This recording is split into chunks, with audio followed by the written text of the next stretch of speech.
Some pretty good teams that spend a lot of time. Teams that needs quarterback. Okay, Cleveland, San Francisco, Chicago, the Jets that said, no, we don't think this guy's good enough. Now that's got to give you a little pause. If you're the Chiefs and you're that close and you can certainly fill holes to put you over the top, why are you drafting a quarterback that doesn't just have bad footwork, has no footwork?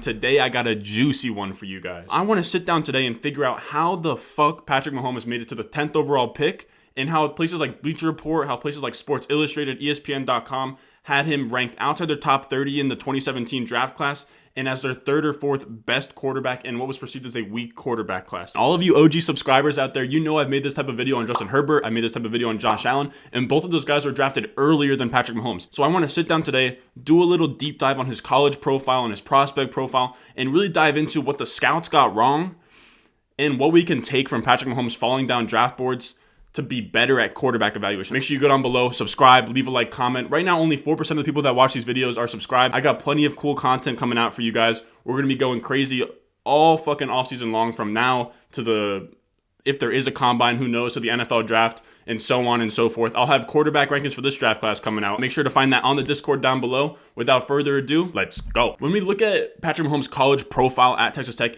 the most interesting year by far was his freshman year. He goes to Texas Tech as a true freshman, and his freshman season is an absolute roller coaster ride. He comes to Texas Tech as a 3-star recruit to play football, and not only football, but play baseball. And it makes sense. His dad was a professional baseball player.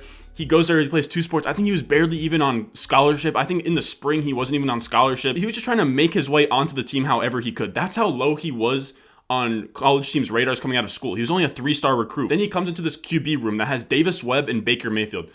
I will say, before Patrick Mahomes steps onto the field in the spring, Baker Mayfield's gone. But Baker Mayfield, he goes as a true freshman, walk-on at Texas Tech, kills it his freshman year, gets hurt. Davis Webb comes in, starts over him, and then Baker Mayfield coming back from injury. They didn't commit to giving him a scholarship, and then that's when he walks, sits out a year, and transfers to Oklahoma. Patrick Mahomes doesn't do anything too crazy on day one at Texas Tech. He ends up being the backup to Davis Webb until week 8 at TCU. Now, remember, this isn't any old run-of-the-mill TCU team that's just a normal Big 12 team that's middle of the road. This is the TCU team. Webb goes down in the third quarter. They're trailing 47-20 on the road at TCU, and Mahomes just gets tossed into the offense. You guys might think that Mahomes comes in here and he's going to light it up and he's going to go crazy.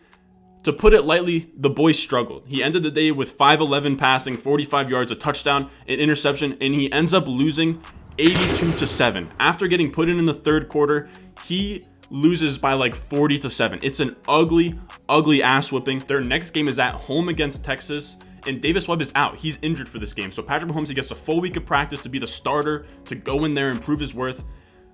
And he struggles again. He gets hurt in the second quarter after a poor 13-for-21 performance, 109 yards. Not too bad, but nothing crazy. No touchdowns, no interceptions. He gets hurt before he can even get the ball rolling. And I think this is where the Patrick Mahomes that we know today, the one that we know is the gunslinger, Brett Favre type guy, I think this is where he gets born. He's coming off back-to-back disappointing starts where he hasn't even played the full game, and he's the only option in a weak QB room. The guy behind him is Vinny Testaverde's son, and with their starter injured, he comes in his first game starting 4 quarters, he throws for 27 for 50, 393 yards, 4 touchdowns, 0 interceptions, and a loss against Oklahoma. Yes, he loses against Oklahoma, but remember, this is Oklahoma against Texas Tech. Texas Tech isn't going to go in there and win that game, especially with the true freshman quarterback. But the fact that Mahomes could go out there, throw for 393 yards, 4 touchdowns to put up a fight against these guys in his first ever start through 4 quarters is a huge sign. And that momentum follows him through to the rest of the season. To close out the season, he finishes his last 3 games with 1,300 passing yards, 14 touchdowns, and 2 interceptions. In a 3-game span for a true freshman's first ever 3 games, that's insane. Including probably one of the most impressive performances I've ever seen a true freshman put on. As his last game to close out his true freshman year, he goes on the road at number 5 Baylor, and he's down 45-20 at Baylor. He leads a 19-point comeback in the fourth quarter, and he falls just short, 48-46. But this is where he really comes into his true form. He's rolling out. He's making throws across his body. He's leading drives in crunch time, putting touch on his deep ball. He finished with 30 completions on 56 passes, 598 passing yards, 6 touchdowns, and 1 interception against a top 5 team that had a top 50 defense at their crib. It's insane that he put on that kind of performance in the last game of the season and didn't get any kind of hype around him. It amazes me that kind of performance doesn't get Sam Darnold in the Rose Bowl type hype. Remember, he's like a redshirt freshman. He goes out there, crazy game against Penn State, and all of a sudden, suck for Sam, first overall Sam Darnold. I'm not sure how Patrick Mahomes is going to get the same kind of hype, and it's that exact type of thinking that leads the scouts to put him farther and farther down their draft boards as we go on. Then we get into his sophomore season. At this point, like I said, he has zero draft buzz as a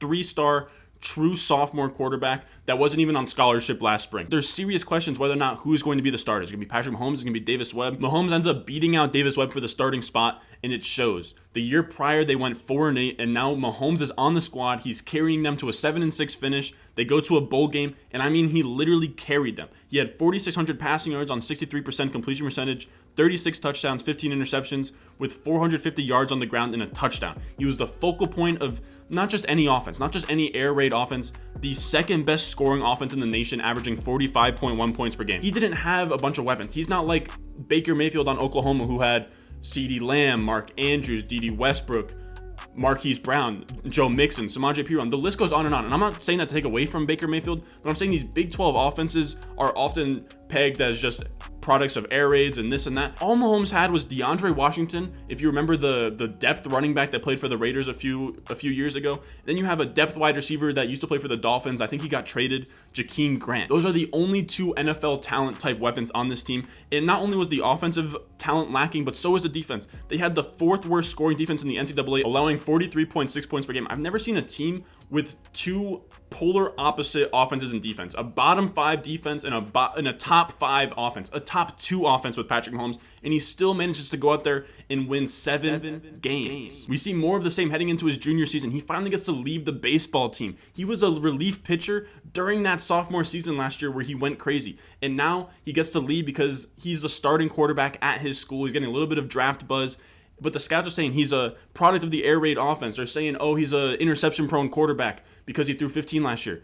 Well, the thing is, when you have a bottom 5 defense, you're behind in a lot of these games, and he still managed to go 7-6 and score 35 passing touchdowns and 10 rushing touchdowns. He improves on all of these flaws, and he goes for 5,000 passing yards, 65% completion percentage, 41 touchdowns, 10 interceptions with 12 touchdowns on the ground.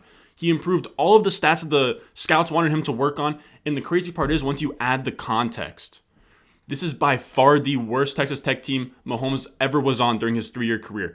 His junior year team was awful. DeAndre Washington, his stud running back, and I'm using that term generously. He becomes a depth piece on the Raiders down the line, but at the time, he was a stud for Texas Tech. With him, the year prior, they averaged 191 rushing yards per game with 5.6 yards per carry. The year after, they go all the way down to 103 rushing yards per game with 3.2 yards per carry. Mahomes literally had the most rushing attempts on the team, and not a single running back had over 500 rushing yards on this team. He had no help from the ground game. Not only that, but his stud receiver, Jakeem Grant, he leaves to the NFL, and the guy that comes in for him is a sophomore, Kiki Kuti. You could say Kiki Kuti is either as good or maybe better than Jakeem Grant, but he's only a sophomore, and he is literally Mahomes' only playmaker. He does not have a tight end to throw to. He does not have any other receivers to throw to. He doesn't even have a running back out the backfield. He literally just has Kiki Kuti as a sophomore. So Mahomes still goes out there. He manages to get a top 5 scoring offense through all of this, but he finishes the year 5-7, which is not as good as a 7-6 the year prior. They go to a bowl game, whatever.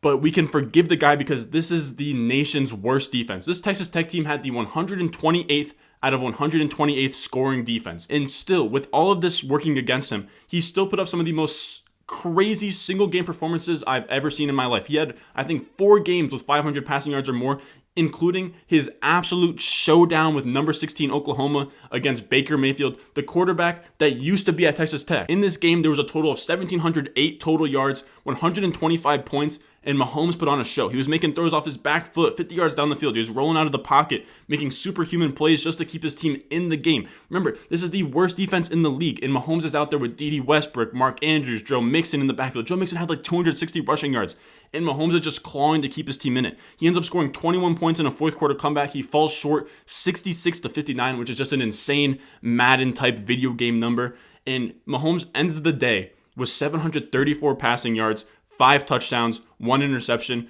85 rushing yards, the team high, and 2 rushing touchdowns. To this day, he holds the single game record for most passing yards in a game, and he holds the single game record for most total yards on offense in a single game combined between Oklahoma and Texas Tech. It's insane that he even kept it within 7 points of a team with Baker Mayfield, Joe Mixon, and all the studs Oklahoma had at the time. As we look at the overview of Mahomes' career, that was his 3 years at Texas Tech, what I would say about him is he's a guy that can make any throw. He can make any throw off balance. He can get out of the pocket. He can scramble. He can make plays. He can throw off his back foot. He can throw 80 yards downfield on a dime if you need him to. There's nothing he can't do. He also has rushing upside. You have to remember, he was a pitcher. He was a baseball player. He also played basketball in high school. He had 22 rushing touchdowns in his 2 years as a full-time starter. He has rushing upside. He has 3 years of starting experience. He started as a true freshman for 3 games at the end of his season.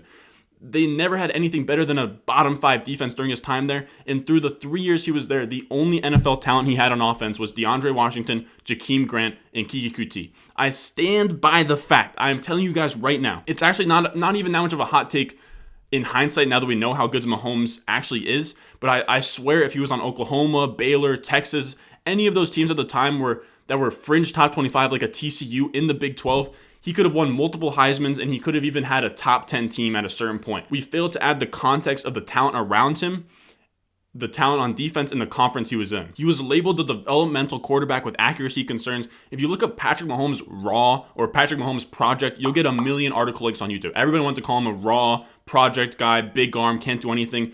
And Bleacher Report's head scout, Matt Miller, who... No shade towards Matt Miller, but if you go back and you peel back the curtains a little bit on some of his past takes, they're rough. In this little blurb about Mahomes' negatives and his QB rankings list, he picks apart his bad footwork, his bad accuracy, his tendency to play backyard football, and he also said that he's a product of the air raid offense, and that, in his opinion, he will struggle to transition to the NFL. And these are the takes. If you go back and you peel back the curtain, you look at Bleacher Report, Pro Football Focus, ESPN, anything among those lines, they all have them as their quarterback 3 to 4 outside their top 30, and they have him as a guy who's raw. He's a project. His footwork sucks. He's going to struggle to transition from an air raid offense. It's all the same regurgitated draft narratives, which is crazy because air raid offense, okay, you're in shotgun most of the time. In the NFL, in 2016, I checked, the average rate that offenses are in shotgun 63% of the time. If you're in shotgun 63% of the time, it's not a big deal that you're not an under the center quarterback. If anything, that you'd prefer a guy to be in shotgun. From this point on, we know how this story ends. It's not even worth me going into his career in the NFL because he never once struggled. He's been the gold standard for a young quarterback in the NFL. And we know he gets drafted 10th overall to the Chiefs trade up. And not only that, but every sports media outlet, ESPN, NFL.com, anywhere you look, they all label it a bad pick. They give him like a C draft grade. They label it a reach. They say he's too raw. But why you trade up to get him to wait on him? Like if he's that good, you went over Deshaun Watson. You traded up, but I still got to wait on the cookies. The cookies ain't ready yet. Everything that we just went over, why he's a bad quarterback, they all inject their analysis of these narratives and say that he is too raw. He's not worth a top 10 pick. They should have waited. They should have built around Alex Smith, was another narrative that people really liked. So what can we learn from this? What can we learn from all of these pre-draft narratives and how to navigate our way with these quarterback prospects? So I'm not sitting here and saying, I was right on Patrick Mahomes this whole time, because I wasn't. I was like 15, 16 in high school. I didn't have quarterback rankings at the time. I would say the first time I had quarterback rankings was the Sam Darnold, Baker Mayfield draft. This one I didn't have anything, but like I said, I want to learn about these quarterback prospects and what we can really take away for future success. The key word for this video is context. When we dive into these players' college profiles, fade all of the noise from the scouts. Any of these narratives, anything that's not statistic-based, anything that you can't actually see physically on film, fade all of it until you look into it. His main narratives can be narrowed down into a few concerns: bad accuracy in decision-making, product of an air raid offense, and bad footwork. Now, like me, after that deep dive of what he did in college, we can debunk a lot of these narratives pretty easily. The first one being his accuracy in decision-making. I'm not sure how a quarterback can have bad decision-making when he has a career 3.2 to 1 touchdown interception ratio and was a career 63.5% completion percentage passer and improved every single one of his years as a starter.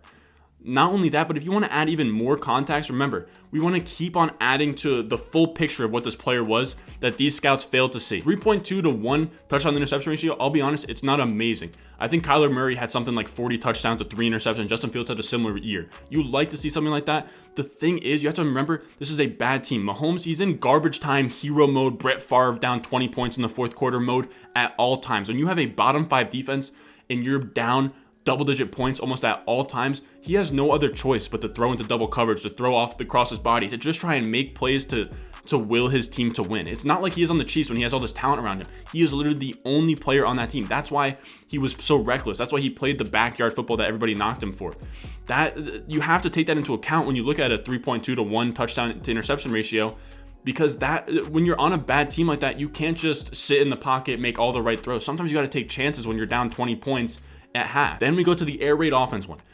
I never, from this video, I've learned I never actually want to take a player's offensive system or the decal on his helmet and use that for his prospect profile. Separate the player from her system, separate the player from the decal on their helmet. It does not matter. It just matters about the prospect that's in front of you. To say that Patrick Mahomes was a product of the Cliff Kingsbury air raid offense is insane. If anything, Cliff Kingsbury was the product of the Patrick Mahomes offense. At the time, there was a stigma around air raid and Big 12 quarterbacks. You had Johnny Manziel, Brandon Weeden, Geno Smith, Case Keenum, and a bunch of other guys that never found consistent success in the NFL at that point in time. Now, if you dug a little bit deeper, Cliff Kingsbury's points per game in his first 2 seasons before Mahomes was a full-time starter, he averaged 33.1 points per game. In the 2 seasons with Mahomes as a full-time starter, he averaged 44.4 points per game. That is a whole 11.3 points per game difference that Mahomes added to the offense. Not that he was, if it was the same all the way throughout and it never budged with Mahomes, then that would be the problem. But because Mahomes comes in there and he makes the offense better, he's no longer a product of the system. And I think you could even say he's kind of a trailblazer for these Big 12 quarterbacks, air raid quarterbacks. Baker Mayfield and Kyler Murray, they both go first overall in their classes, and I'm not sure in a pre-Patrick Mahomes world they do. I'm not sure in the 2017 draft class their prospect profiles are there as guys that go first overall. Not only because of their size concerns, but because they were in that Oklahoma Big 12 offense that aired it out all the time. The way we can take this into 2021 is fade all of these narratives around Justin Fields. I'm already hearing it. Ohio State quarterbacks are bad in the NFL. They're already looking at Dwayne Haskins, Braxton Miller, JT Barrett, Cardell Jones. It doesn't matter. A player is different from the decal on his helmet. A player is just the prospect. Just because he played school there for 3 years doesn't mean that he is now the embodiment of that school. He is just that prospect. And before Deshaun Watson, they were saying the same thing about Clemson quarterbacks. It goes on and on. Before Joe Burrow, they were saying the same thing about LSU quarterbacks because of Jamarcus Russell. It's a stupid, dumb narrative. And if you see that kind of analysis about Justin Fields, Trey Lance, any of them, just fade it at all costs. And the last one on this Mount Rushmore of knocks that people had on Mahomes' prospect profile was his footwork. They said that he didn't have any pocket presence. He couldn't sit in the pocket, do a 3-step drop and throw. But I think that what you have to look at is his natural ability to make off-balance throws, the no looks, the off-balance back foot throws 50 yards on the field. People hated that because they were like, oh, it's not going to fly in the NFL. There's direct quotes saying that he's not going to be able to do the same backyard football in the NFL. Him being able to make plays like that on a team like Texas Tech with Kiki Kuti, if you're saying, fuck it, I'm throwing to the 5'9", 175 guy, 60 yards on the field, and it's working, you are a special talent. So these kind of traits are what made him so special. And not only that, but I think that now more so than ever, we should be valuing mobility and playmaking in these quarterbacks. The traditional pocket quarterback 3-step drop throw, it's not here anymore. Peyton Manning and Tom Brady, they're things of the past. Right now, the modern NFL, we are coveting mobility, and pocket creativity should be coveted. Like I said, these are guys like Dak Prescott, Deshaun Watson, Russell Wilson, Lamar Jackson, Josh Allen, Kyler Murray, Justin Herbert. The list goes on and on. All of these upcoming franchise quarterbacks, they're mobile. They're guys that can maneuver the pocket, and they're guys that can make plays with their feet. The only W the scouts can take on all of these knocks they had on Mahomes is that they called him a project, a guy that needed to sit behind a quarterback for a year. And that's only simply because we have no way of proving it. He never played week 1 through week 17 of his rookie year. We'll never know if he could have started weeks 1 through 17. I personally think that he would have been fine. I think he would have been out there playing like Justin Herbert. He might have set the rookie passing touchdown record. I think he would have been just fine. But he ends up sitting a year behind Alex Smith, so we'll never know if he was a project/raw quarterback. He comes in his next season, he lights it up. Regardless, when we look at these quarterback prospects, we have to look at their stats, who they were throwing to. We have to really look at the context behind it and really break down their defense, their weapons, their progression from year 1, 2, 3. If a player is sitting behind a Baker Mayfield, it's okay that he only started till his senior season. This guy, he came out there, he started over a 3rd-round draft pick in Davis Webb. He goes out there, 3-year starter, has all of the stats you could look for. And I think that scouts got too caught up in his unorthodox throwing style, and they didn't just, very simply, he threw for 5,000 yards, 3-year starter, 60 miles per hour, rocket arm. He was like a controlled Josh Allen is his prospect profile. And scouts just whiffed on this one. Now, like I said, I don't have any archives. I don't have any rankings from that year, so I can't put all the blame on the scouts. This was just public thinking at the time. So moving forward, we have to take all these things into account, and we need to value the context. If you made it this far, man, I appreciate it. Make sure you go down below, leave a like, subscribe, comment. I also have my Discord down there. If you guys are into Dynasty, if you guys are into NBA Top Shots, anything sports related, anything fantasy related, on there we have chats for all that, trade questions on Dynasty. We have rookie rankings, Dynasty rankings on there. It's going to be moving to Patreon very soon, so make sure you join up now. Anybody that's in the Discord first will have free access to my Patreon moving forward. We're past 500 subscribers right now. As always, you can find me at @RonStewart_ on Twitter. I'll see you guys in the next one.